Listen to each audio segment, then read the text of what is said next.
Look, I know one of the biggest bonuses of a podcast is being able to skip through things you don't want to hear about, but I would encourage you just to sit tight for just a second, because as the war in Ukraine enters month 3, it's hard to believe it's been that long, and you watch all the stories of families being displaced and lives being shattered, and you think, man, that's really sad. I wish there was something I could do about it. Here's the cool thing. You and me and all the potties could get together and actually maybe make a difference by helping families in Ukraine who have been displaced by all this violence. There's nearly 11 million people that have been forced out of their homes. And imagine that. You can't take everything with you. You've got to just pick and choose the few things you can carry as you try to get your family to safety. They say desperate times calls for desperate measures. Well, these are desperate times. That's why the Wally Show is partnering with Food for the Poor and 3,500 pastors in Ukraine and surrounding countries to help feed these people. And here's what's really cool. You can provide a meal for 25 cents, a quarter what we plug into a gumball machine. You could actually feed a child a meal. So now do some math with me. Your gift of $1 would actually feed a family of 4. Your gift of $10 sends 40 meals. Your gift of $25 will feed 100 people who desperately need it. So while this is a really sad story on the world stage, it is really cool to see the difference that a few motivated potties could make. So text the word Wally to 91999. That's Wally, W-A-L-L-Y, to 91999, and we'll send you a link to make a difference today. Welcome to the Wally Show Aftercast, all the stuff we did not get to during the course of the show today, including a new segment called Thursday Plans, everyone's got them Thursday plans. Why don't we just do this every day? I know. Always. Why are we doing? Because he's going to Thursday talk about his... I'm going to Top Gun today. Oh. Yeah, I am. And Zach, who everyone loved, used to be on the show, is going to go with me, and Gregor Bears, too. So it's a dude outing. Like, that sounds weird. I'd like to call it something else. Just say you're going to a movie. Yeah. Can we call it something better You're than that? really not going to put chairs between each of you, right? Depends on if the theater, like, if they're big seats or not. It is weird to It's just the one sit. closest to us, or are you guys going to a Why? different We're one? going to ours down in Spring Hill. What? I don't get it. It's like a guy rule. And no, it's not. Yeah. It's something you just made up. No, you just sit a seat apart. That's how you do That's it. stupid. So I was about to say it's a guy rule in your generation. Yeah, maybe. Mine is a little bit more chill, but I would also Well, you guys argue... lift up the armrests and sit right next to each no, other. we do not. Hey, man, let's not talk about our feelings. You know what? No. I can't fully hear your feelings if I'm not, like, thigh to thigh with you. That's why we haven't seen a movie together. That's why we'll never see a movie together. Oh my gosh. Or at least Betty will be in the middle. Yes, absolutely. No, so I'm looking forward to this. Like, it's been like a year in the making. Like, they kept putting it off, and I loved the first one, and so. Again, a full disclosure, I know it's going to be a horrible movie. I just know this in my soul, but I think the flying scenes are going to be great. I've been reading just reviews in general of it, and I know that we had that conversation about how it got 5-minute standing ovation at Cannes Film Festival. In Paris. And that's the French. Obviously, we get it. I have trust read them. other great reviews. I've seen people Really? online saying one of the best movies they've ever seen. I know Tom Cruise does like a lot of his own stunts, but I saw a thing they were promoting the movie, and he was actually flying a P-51 Mustang. I didn't know James Corden, right? Yeah. Crazy. I didn't know he was an actual, like, legit pilot. That's insane. I thought they had shot it in a way that it looked like he was flying, but there was another pilot in the plane. Like, no, it's a 2-seater, and he is flying the plane. Like, that's impressive. That's not easy to do. And I will say that he's also has the finances to basically gain any skill that he wants true. to. And if his eyes weren't good enough to fly a plane, he could just get new eyes. Yeah, that's true. And he'd be fine. Just get new But you know what? eyes. To that point, though, you still have to learn it. You know, True. because like, okay, so he can have the time because he doesn't have to work, and he can, you know, spend the money and get private tutors to like teach him things or whatever. But like, he still actually has to physically learn all the rules and the laws. Like, he can't cheat that system. Pilots, like, there's a lot involved. There's a lot of science involved with it too. Like, you've got to know barometer type things. You've got to know maps and directions. That's why Fly with K is so amazing. gosh. From TikTok. Yes. Betty hates Fly with K. I just so badly want her to fly here, and just so you Never two mind. can meet. Do you know where she is? She is in, I think, Texas. I'm glad you don't like absolutely know that. Yeah, that'd be creepy. But I'm pretty sure she's in Texas. She's close enough. I don't know. Maybe close, like, because we now have Hope Media in Houston that we're part of. So if I ever make a trip out to Hope Media, I will go. Okay, I will hit her up. Like, hey, we have to go flying. You should do an interview with her in the plane. Absolutely, I would. And just like Betty would lose her ever loving jealous mind. It was so great. That's the day Betty takes a week-long vacation. Yeah. It's so funny because Betty is such a confident, amazing woman and is so good in all of her own rights, and there's nothing deficient about her at all. But for her to be intimidated by Kay is just really funny to watch. Oh, man. Response? Rebuttal? No, because it doesn't matter. Wow.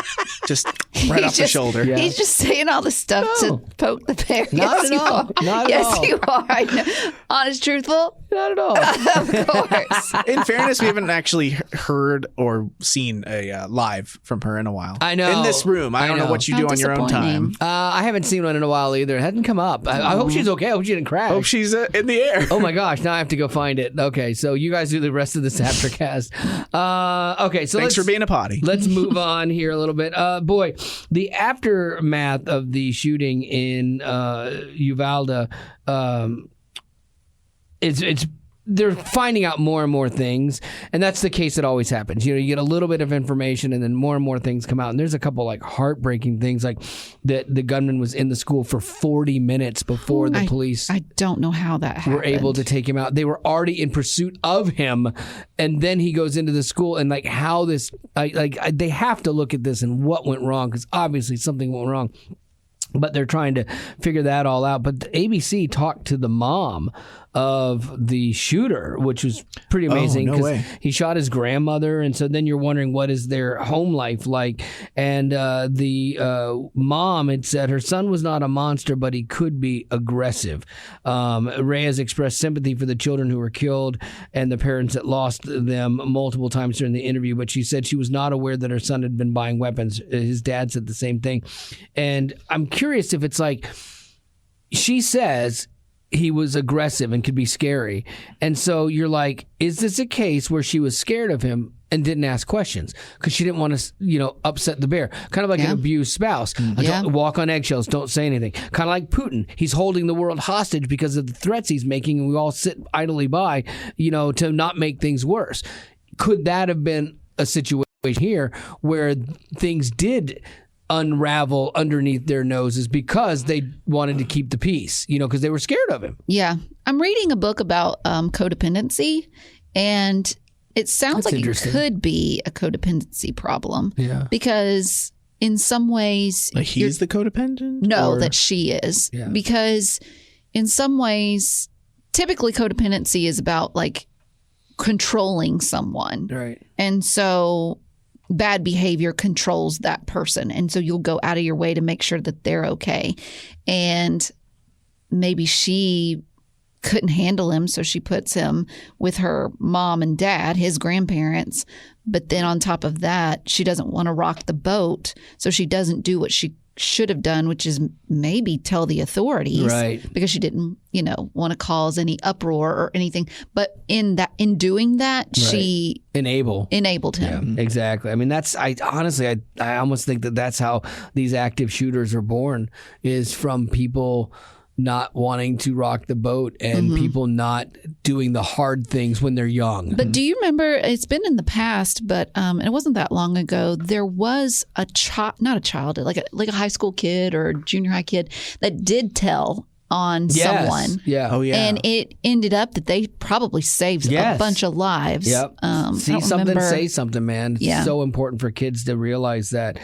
Turning to some happier news inside of some more tough news. We got so much tough stuff going on right now. You got the war going on still in Ukraine, and it just rages on. And I'm so surprised that Ukraine has been able to withstand the Russian attack this long. But there were some high school school students from Ukraine that competed in a science fair. It's like a global science fair. So some of the brightest minds of kids. And they competed. And there was this lady, this girl, she's like only 17, and she's from Kyiv. And she was at the science fair. So she was able to get out and go to this science fair. But she's been separated from her family for several weeks as they tried to cross the border and get out and get to. She talked about she traveled by car to a port and then crossed to Hungary. Oh, wow. She crossed the Hungarian border alone on foot and eventually flew to Paris from Budapest. Like, so here's a 17-year-old girl that's just bouncing everywhere, and part of her family is still in Ukraine, part is out, and so she's going through a really tough time, but she still was able to focus, maybe escape from some of that and do well in this science fair. She won like $1,500, which is great. And she said being able to represent her country on an international platform in the middle of this war meant the world to her. Aww. And so a little bit of goodness in that fammy. Her family has to be so proud of her. Oh, yeah. Gosh. Like, that's awesome. How many times your kid like forgets to turn their homework in? You're like, why? I had a lot going on. Or they're really? like, or they're like, oh, Mom, I forgot. I have this huge project due tomorrow and I haven't even started. Can I get some markers? I remember crying once as a kid because I had actually done the homework. I was probably in like first grade, and I forgot my project on the like I left it at home, and I was on the bus, and I remember crying because I'm like, I did the work and I'm gonna get in trouble. It was the worst feeling. Aww. Yeah, and then little Wally. I know, and then so the school called my mom, and my mom is the best. She was like, okay, he's gonna have to deal with that because this is life, and not everyone can bail you out. Click, and hung up. And that was where I learned a really important life lesson about taking care of myself. And I moved out that next week. No, you didn't. Little 6-year-old Wally. Yes, yeah. No, of course, my mom brought me my project and saved the day because she's amazing. She's a good mama. She's awesome, man. All right, so what do you got, Lady Rock? Jimmy Fallon, he does this every now and then. He asks his viewers to send in their add a word, ruin a movie tweets. Now, I do like this, the add a word stuff. I think it's funny. My mind doesn't work like this, so when I see people do it, I'm like, that's ingenious. Yeah, so here's what he got. Freddie Mercury versus Jason. No, interesting. All right, watch that. Batman Forever 21. Oh. The fault in our Starbucks. Return policy of the Jedi. The Breakfast Club sandwich. Oh, interesting. Hot Flash Gordon. There you have it, everybody. I gotta send that to my wife. Oh, that's funny. That's good. Yeah, I wish my mind worked like that. Batman Forever 21 is really funny. I would never think about that. So creative. That's good. All right, well, this is going to be a little shorter Aftercast today. Lady Rock, do you have any birthdays? I do. I have one. All right, let's celebrate it big time. Monica. With jazz hands. Woo! To her husband / best friend, Mike. Mike. You have to do that with Mike. There are certain names. Like when you go Marsha, you go Marsha from the Brady Bunch. Or when you go Mike, it's Mike from that Geico commercial with the camel. Mm-hmm. Mike. Love that. I know. Mike is my high school sweetheart. Who is? Mike. Mike. Best dad to our M&Ms, Mason and Molly. Oh, so cute. Oh, 3 My goodness. Mike. Yeah, and then her name is Monica. What? They're the M people. Said Mike is hardworking, creative, funny, maybe Wally's brother from another mother because they're so similar, except height. Oh, that's funny. You know what? This is what I like about Monica. her already. I like Monica already because she understands the sense of humor of the show, realize that I can take that shot, and it's funny. Then why are you crying? I don't know. It hurts. Her question is... I don't care about her question. I'm too hurt. If you wrote a book, yes, would it be fiction or nonfiction, and what would it be about? Mine would definitely be fiction. Because I don't I was asked to write a book one time for the station came to me. We have a relationship with a publicist, and they're like, "Hey, would you like to write a book?" And I said, "Absolutely not." I don't I rant every day about things. I talk about stuff on the show, but it's all extemporaneous, and I don't think I have enough to say that would make for an interesting read. So I turned it down. I'm like, I don't want to do that. That's probably good. But then I did tell him. I said I would do like a cartoon or a kid's book. That I would do because that's the stuff I used to write cartoons. And I did that for a little bit of time with a company that worked for Disney. And I loved it because you were able to create these incredible worlds just completely out of your mind where anything could happen. And it was so great. So that I would probably do is like a kid's book. I think I would do. I think that'd be fun. I think a kid's book would be a lot of fun. And I think that's where my head naturally goes. Yeah.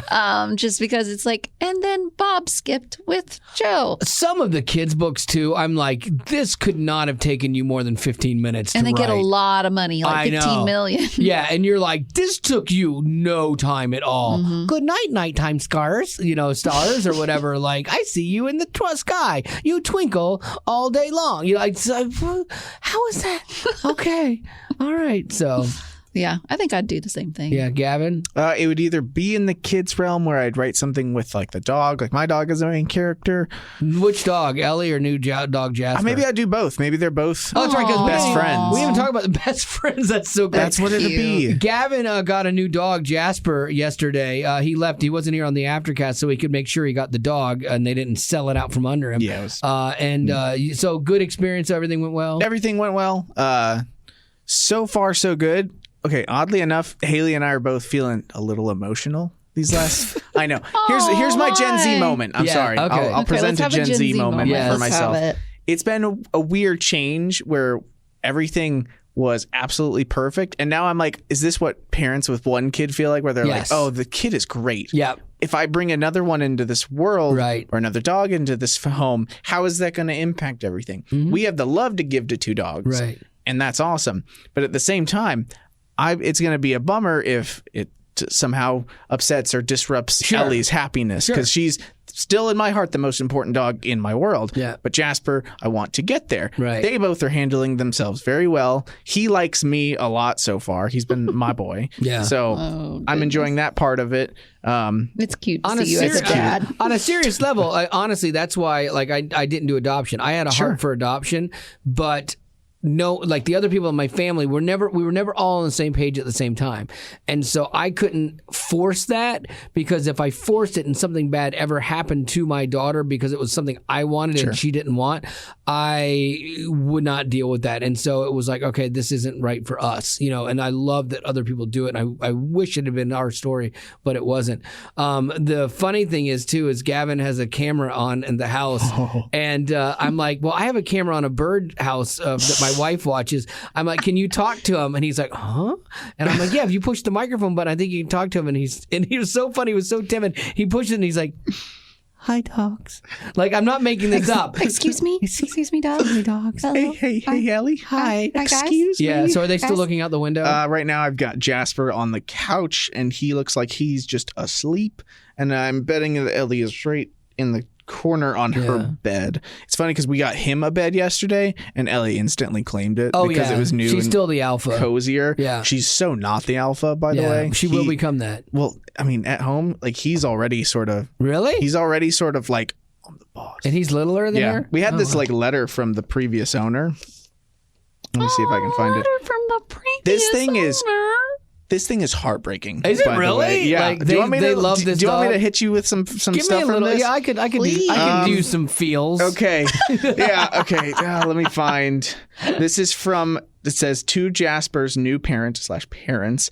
This is from Sherry. Oh my Sherry. gosh. Do you want me to read it? No, if you would like to. Let me Gavin's read it. gonna cry. No, I'm not going to cry, read but it. it's like I've read this Okay. before. So To Jasper's new parents, Jasper is such a very good boy. He's smart, inquisitive, and usually picks up things quickly.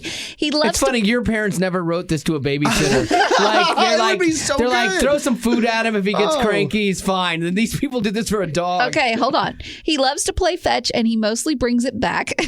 He usually comes quickly when called, even when he was a small puppy. He definitely wants to be boss, a very determined puppy. He needs discipline. I am not in good health. Aw, and I simply can't care for him properly. He loves to run. He was my husband's last gift to me. My husband was going through treatment for colon cancer when Jasper joined the family. He's always been an inside dog. He always sleeps slept in between my husband's legs. Because of his chemo port, my husband had to sleep on his back. He was always at my husband's side unless he was playing with his furry brothers. I do think he would prefer to be an only dog. Sorry. He loves carrot sticks, You're gonna have to put chicken Ellie liver, down. and eggs. Actually, he doesn't turn down any treats. He took his daddy's passing pretty hard. Oh, We wow. all did. Uh-huh. Jasper is good with the grandkids, a bit too rambunctious, but he's still young. This is something that is very hard for me and not something I would ever think I could do. I can't take care of myself anymore, much less my baby boy. Oh, wow. It's my failure, not his. Oh, wow. I know he will be in my heart until I die. This is so heartbreaking for me and not done lightly. I think you'll be very happy if you just give him a chance. I wish you well. His mommy loves him dearly. Thank you, Sherry. Wow. Holy cow. Things I think you might want to know. He usually goes right into his crate when you tell him to. I always give him a treat. He usually gets kibbles and bits in the morning with a dollop of canned food on top. So great. He's used to being on the bed and the couch. Yep. He hates to be bathed. That's gonna He stink. loves glasses, shoes, handkerchiefs, Got all those TV things. remotes, glasses, and kids' toys. He grabs them and runs. Recently, he started bringing them back in exchange for a treat. Oh, it's Chasing smart. him is exactly what he wants, your full attention. And he knows what wait means, but he has to be strongly reminded. Oh, Well, Gavin, that's sweet. you should keep that forever. I That am. is just precious. My plan is, after a little bit of time, Yes. where we fully do determine, oh, this is gonna be a forever situation, instead of Wait a like, minute, what? well, just in the sense that, Wait, like, what? This like, lady thought okay, she no, was getting a forever home But for her baby. give it a. So, like, let's say we get a few weeks into this, and we have found that, like, he is just like biting Ellie, because he's a little bit more Yeah. like, stay away from me. So if we find that stuff is like that, and that they're both just not like happy with each Right. other, because there's only so much you can judge based off of one little meeting at the Sure. shelter, or even one of the first days. So if we get a month into this and that stuff just starts to rear its ugly head, then yes, like, we'll find a new situation and give him up, because Heaven. That's so hard. not in And reality. that's so hard too, because you don't want to get emotionally attached to him. But if it's you already don't know. happening. Oh so, boy. Yeah, but we also do plan. Yeah, if after a little bit of time, we do plan on potentially reaching out to her, because she did provide an email. Oh, To okay. potentially maybe see if we could take him over to say so hi. this wasn't the lady that was fostering No, them. no, because okay. yeah, and I mean, this like, is her actual owner. this was the actual Wow, first where were owner. you the whole time? I thought. Well, no, I knew It's it was the owner. complicated. I knew it was the owner, but I thought the owner might have been like still like in essence fostering it and keeping it until someone Sure. came and got it. Yeah, so. he was owned by this couple. That's sad. Sad the dad passed. And then I think he was put in the shelter, picked up by the foster mom. Yesterday was chaotic for him, I think, because it was woke up in a foster home, went to the shelter, was meeting two new people, was adopted by those two people who had a dog with them, put in a car together, and then drove to PetSmart and then back to the house and blah, blah, blah, blah, blah. Yeah. So It is crazy too how like dogs, like they're very loyal, but they're loyal to whoever just happens to be there feeding them. Absolutely. You know, you're like their situation changes radically like that, but like, okay, this is great. Like my cat too, like, you know, we go away and we have someone watch her and they feed her and then we come back, she's like, "Oh, you guys are back. Okay. All right, I can deal with this." I wonder if she ever wonders, where did those humans go? I think so, because there have been times when I've cat sat for you and Marty, Yeah. and when I drive up to your place, I can see Sasha, and she's just sitting in the windowsill Yeah. watching out the window. I think she's Yeah. looking for y'all. She's adorable. She's my adorable. little girl. All right. Well, I think with that we're going to end this podcast. As always, thanks for being a potty.